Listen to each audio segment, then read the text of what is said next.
Khaled found that the author of the book mentioned at its beginning that he had written it in the 18th century, and that this was his second version. His first had been lost before it was completed. Khaled remembered the 10 worn pages that spoke of the Vault of Forik, which he had read before coming to Zykola, when his grandfather's eccentric friend, the madman of the vault, had given them to him. He quickly flipped through the pages until he found those 10 and skipped past them, continuing until he reached the page that ended with the author's discovery of something greater than Forik's treasures. As Khaled expected, it went on to describe his discovery of the land of Zykola. Turning more pages, he found descriptions of Zykola's people, their trade in units of intelligence, the annual Day of Zykola when the poorest were slaughtered, and how such customs had shaped their character. Khaled skimmed impatiently, skipping anything familiar, unwilling to waste even a second, until he reached a page that read, "I have spent my entire life searching for the secret of that land, but I have not found it, not even at the time of writing this book. Yet I know well that I am not the only Egyptian who came to this place. By chance, I discovered several manuscripts that revealed some truths I have since kept before my eyes." Khaled's eyes widened, and he read on. The old manuscripts said that many had come to this land after the Vault of Forik was built. After it was constructed with unmatched architectural brilliance, Forik, the wealthy man himself, was so pleased with it that he filled it with all his treasures, a fortune unlike any other of his time. But many grew envious and set out to steal from him. When Forik learned of their plans, he ordered his guards to seal the vault's doors. Those inside could find no exit. Many perished, and the rest searched desperately until they discovered another way out, leading to a desert where they found only this city and its half-built walls. They settled there, believing that the trade of intelligence units was their punishment for descending into the vault and attempting to steal Forik's treasures. Over time, their numbers grew, and they lived among Zykola's original inhabitants, mingling and multiplying. The manuscript said that they remembered nothing of their past lives except for the inscription they had carved on Zykola's walls upon their arrival, and their Arabic tongue, which they began to teach to the people of Zykola. In time, they even forgot their religion, and many became idle, moving northward where they amassed wealth without labor. Khaled continued skimming through the pages restlessly, focused on a single goal. He flipped until he reached the page he had read 2 months earlier, titled "The Road to the Vault of Forik." He read eagerly until he reached a passage. "I came to Zykola twice, and I know well the road to the vault. Yet I chose to stay here and will not leave until I die." He continued reading quickly until his eyes fell upon a line that read, "When I first walked through the Vault of Forik and it began to collapse, I fled in terror. I did not realize then that it was guiding me toward a path of its own choosing." Khaled recalled his own flight through the collapsing vault and read on. "Later, I remembered another path, one I had missed during the collapse. I realized it was the way back, after my original route had caved in and vanished into the desert." Khaled's heart pounded as he continued. "If someone comes after me and reads not my book, he will think he must leave Zykola to return to Egypt. That is foolishness. Whoever enters this land and wishes to return home, to reach the Vault of Forik again, must enter Zykola, become like the sun, carve through stone, and he shall find the other entrance to the vault directly before the head." The page ended, and with it, the book itself. Khaled reread the passage, puzzled. To reach the Vault of Forik, one must enter Zykola, become the sun, carve through stone, and find the other entrance before the head. He asked himself aloud, what sun?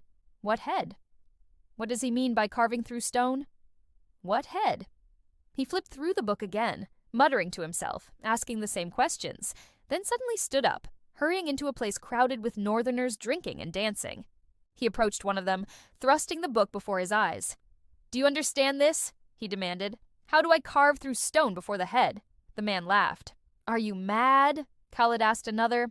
No answer. Another. Silence. He went from person to person, asking the same question like a madman, but no one replied. Finally, he sat at a table, reading the same lines aloud over and over. He couldn't make sense of them. Before him stood a glass of wine. He drank it absently, unaware of what it was, then drank again, lost in thought. Each time the glass emptied, the waiter refilled it. Gradually, the alcohol took hold. He stood atop the table, bottle in one hand and book in the other, and shouted mockingly to the room, "I've spent my life dreaming of finding this book, searching every corner of this cursed city. He took another gulp and went on. And when I found it, I worked and worked and worked. No food, no sleep, until I got it. He burst into manic laughter. And today I got it for 500 units of intelligence. The crowd stared in disbelief. Don't look so shocked. If that fool, who might as well be my brother, had asked for more, I'd have paid it. He swayed, words slurring. And now I know why my father couldn't leave this place, even with the book. A drunk from a nearby table called out, "Why, you madman?" Khaled pointed at him, laughing drunkenly. "I'll tell you, fat man. I'll tell you. The author of this cursed book must have feared someone like you would reach the vault. I don't know why he feared it. If only the people of Zykola would come to my land and learn to work instead of living off others like they do here." He laughed again. He left a riddle at the end. Then he sat, burying his face in his hands before lifting it again. Laughter twisted with pain. "He knew you'd trade in intelligence. He knew you were fools. You wouldn't use a single grain of it to solve his riddle." His voice dropped. "And it seems I will end up like my father, spending my whole life searching for a way out. I'm as stupid as you." He rose again, standing on the table, waving the book. "Now, who will buy this book for 10 units of intelligence?"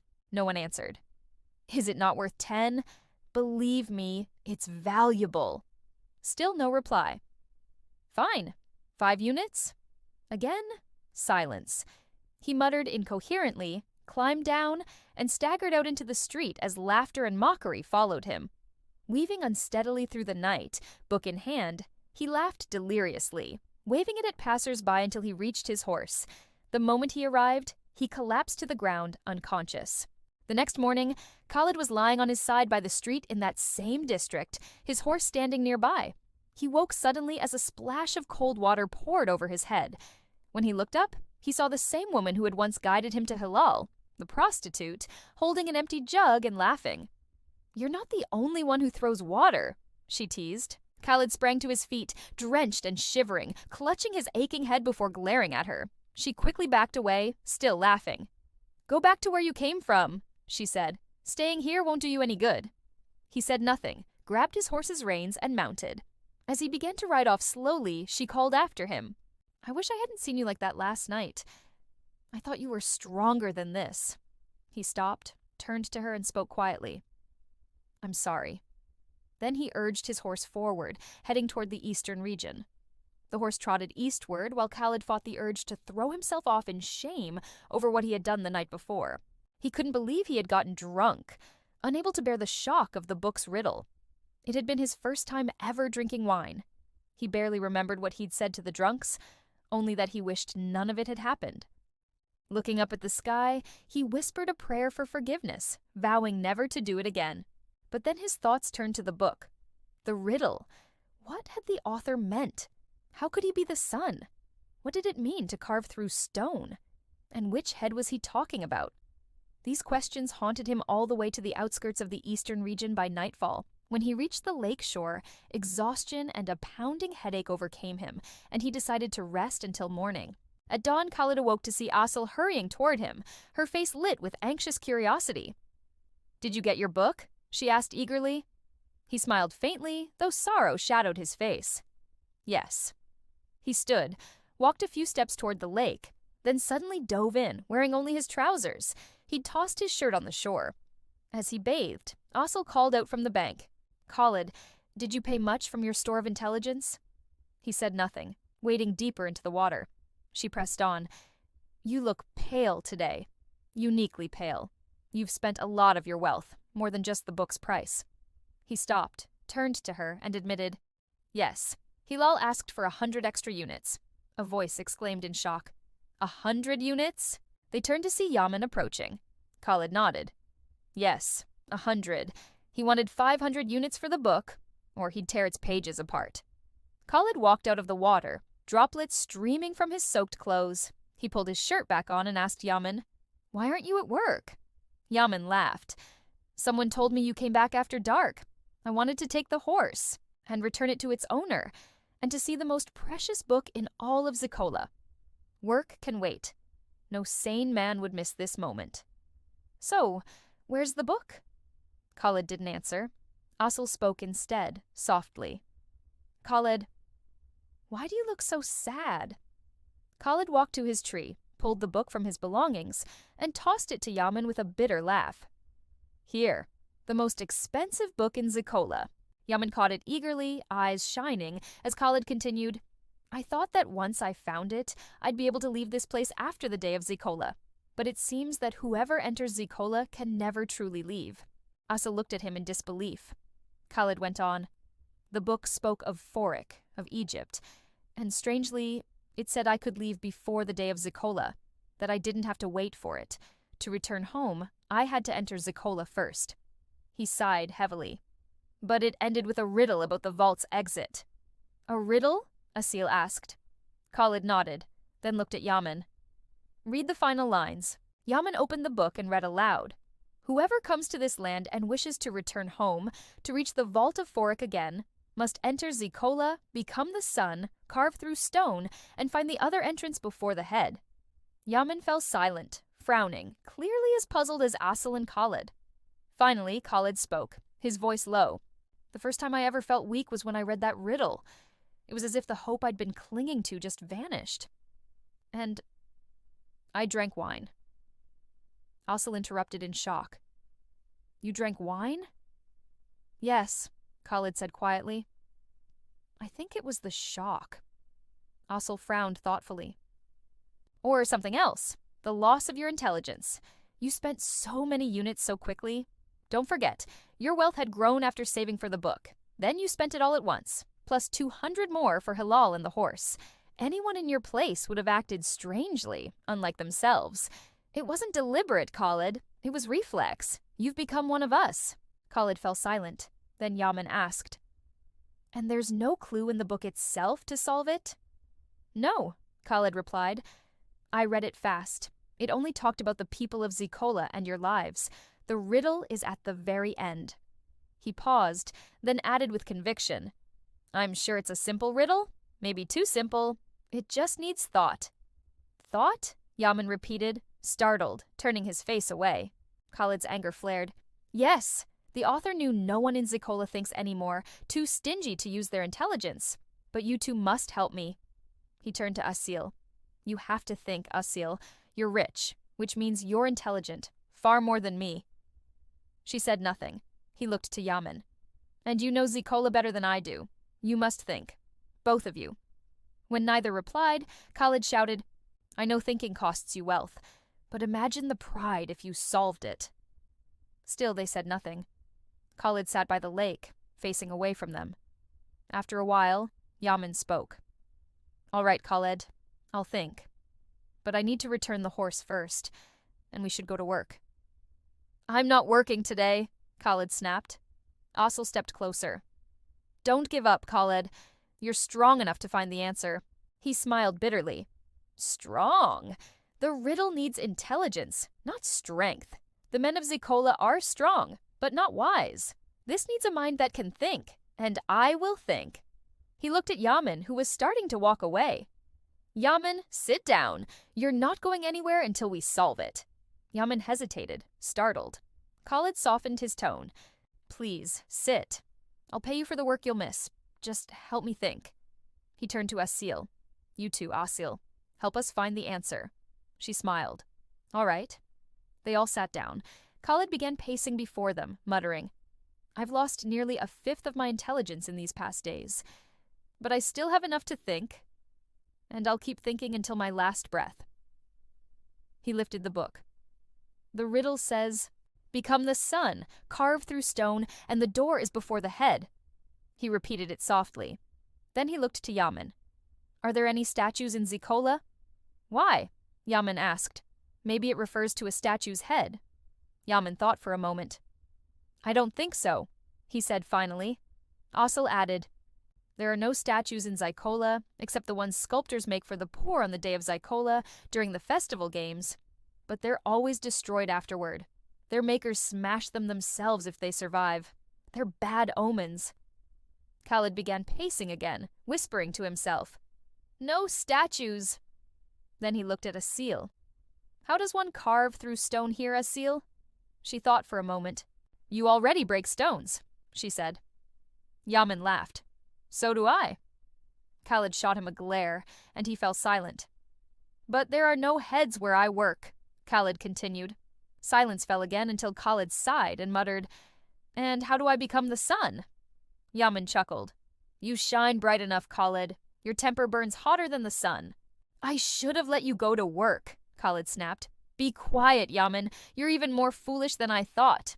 Yamen leaned back on the grass, staring at the sky, while Khaled kept pacing and muttering, lost in thought. Aseel watched him silently until he finally turned to her. Aseel, help me. She smiled gently. All right, Khaled. I'm thinking now, just like you. She paused. There are no heads, and you already carve stone. Are you sure you read the book carefully? I think so, he said. Time passed. Khaled kept pacing. Aseel buried her face in her hands, running her fingers through her hair as she tried to think. Yamen lay on his back, one leg crossed over the other, half dozing. The sun dipped below the horizon, and they still hadn't found an answer. Finally, Khaled sighed in despair. I guess I really have become stupid. Aseel spoke with a gentle smile. Don't worry, Khaled, we'll find the answer. We will. Yamen, still lying down and gazing at the stars scattered across the night sky, turned to Khaled and said, I'm really sorry, Khaled. I want to help you, but I can't. My mother always told me that Ayad, my lifelong friend, was smarter than I am. But where could we find him now? He's in the western region breaking rocks like the rest of us. Khaled turned toward him, his voice suddenly sharp with interest. Breaking rocks? Yamen blinked, surprised by Khaled's tone. Yes, Khaled asked quickly. Is there another rocky area besides the eastern one? Aseel nodded. Yes, the western region is rocky too. You haven't been there yet.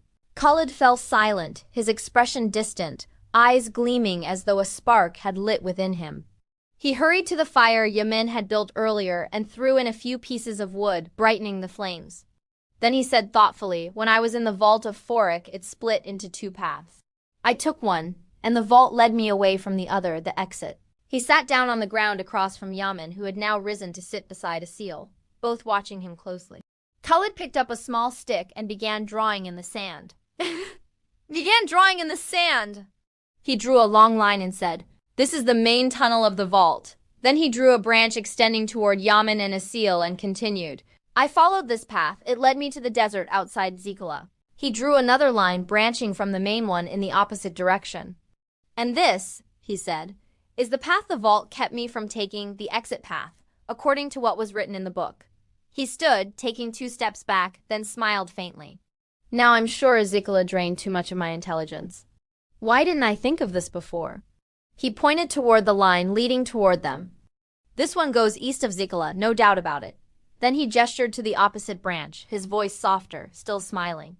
And this one leads west, he continued. The only place in Zykola I haven't been, the western region. He looked up at the stars, then back to Yamen and Aseel. The sun, Yamen, it doesn't mean light. It means movement. From east to west. It's simpler than I imagined, so simple, really. But only for someone who still has enough intelligence left to think. Yamen laughed, and Aseel smiled, then her smile faded as she said, But what about the head? Khaled smiled with confidence. I'll find it. Yamen interrupted, doubtful. And what makes you so sure it's really the western region? Khaled replied, his speech shifting between his native accent and Zykolan tones. I'm not sure. But there's no time left for hesitation. If I fear the risk, I'll end up like my father trapped here forever. He paused, then added, I'll go there. I think I'll find that head easily enough. The rest of the riddle must be simpler than we think. Aseel laughed softly.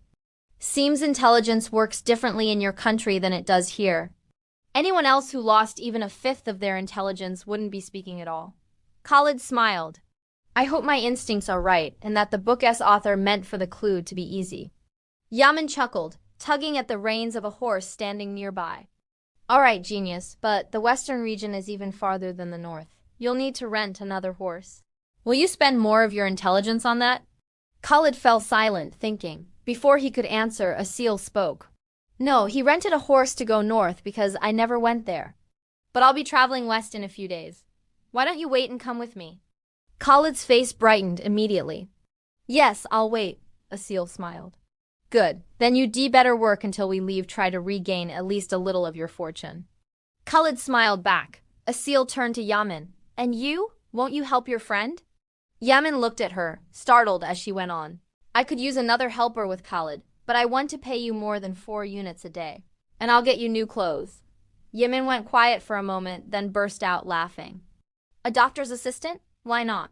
He muttered to himself with amusement, a doctor's helper by morning and a seeker of a mysterious head by afternoon. I suppose there's no harm in that. Aseel turned to Khaled. I'll leave now, Khaled. I'll meet you both here in 6 mornings and we'll head west together.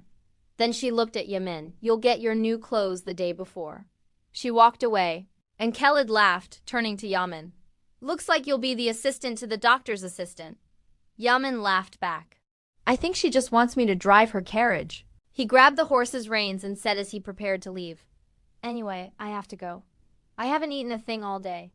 Will you eat? Khaled shook his head. No, I'll sleep. Maybe I'll eat at work tomorrow and tell the workers I once held the most precious book in Zykola. A book that saved 2 poor souls from being slaughtered on the day of Zykola. He laughed and walked off, leaving Khaled alone beside his tree on the lake shore, the firelight flickering against the still water.